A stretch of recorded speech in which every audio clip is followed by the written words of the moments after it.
ত্রয়োদশ জাতীয় সংসদ নির্বাচনে মনোনয়নপত্র গ্রহণ ও বাতিল আদেশের বিরুদ্ধে ইসিতে আজ থেকে আপিল করা যাবে। ৯ জানুয়ারি বিকেল ৫টা পর্যন্ত আপিল দায়ের করা যাবে। রাজধানীর আগারগাঁওয়ে নির্বাচন কমিশন ভবনে স্থাপন করা হয়েছে আপিল দায়ের সংক্রান্ত ১০টি বুথ। আবারও দেশের বিভিন্ন স্থানে ৫.২ মাত্রার মৃদু ভূমিকম্প অনুভূত হয়েছে। সোমবার ভোর ৪টা ৪৭ মিনিটে কম্পন অনুভূত হয়। আন্তর্জাতিক ভূমিকম্প পর্যবেক্ষণ সংস্থাগুলোর তথ্য অনুযায়ী ভূমিকম্পটির উৎপত্তি স্থল ছিল ভারতের আসাম রাজ্যের ধিং এলাকা থেকে প্রায় ১০ কিলোমিটার গভীরে। দেশের শীতের দাপট অব্যাহত।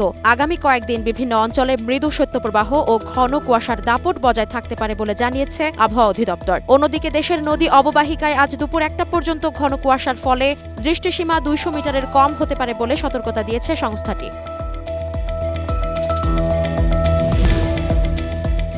নাইজেরিয়ার উত্তরাঞ্চলীয় প্রদেশ নাইজারে একটি মার্কেটে বন্দুকধারী সন্ত্রাসীদের হামলায় কমপক্ষে নিহত হয়েছেন ৩০ জন, আহত হয়েছেন বহু সংখ্যক। এছাড়া মার্কেটের বিভিন্ন দোকানে লুটপাট ও অগ্নিসংযোগ করেছে সন্ত্রাসীরা। রোববার স্থানীয় সময় বিকেল ৪টা ৩০ মিনিটে নাইজারের একটি মার্কেটে হামলা চালায় তারা।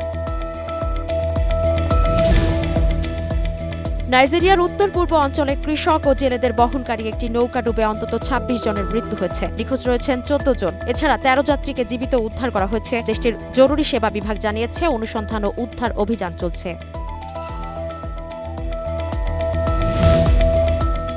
গঞ্জালো গার্সিয়ার হ্যাট্রিকে রিয়াল ব্যাটিসকে ৫-১ গোলে বিধ্বস্ত করে নতুন বছর শুরু করল রিয়াল মাদ্রিদ। তাতে স্প্যানিশ লা লিগার পয়েন্ট টেবিলে বার্সেলোনার সাথে পয়েন্টের ব্যবধান ৪-এ নামিয়ে আনল তারা।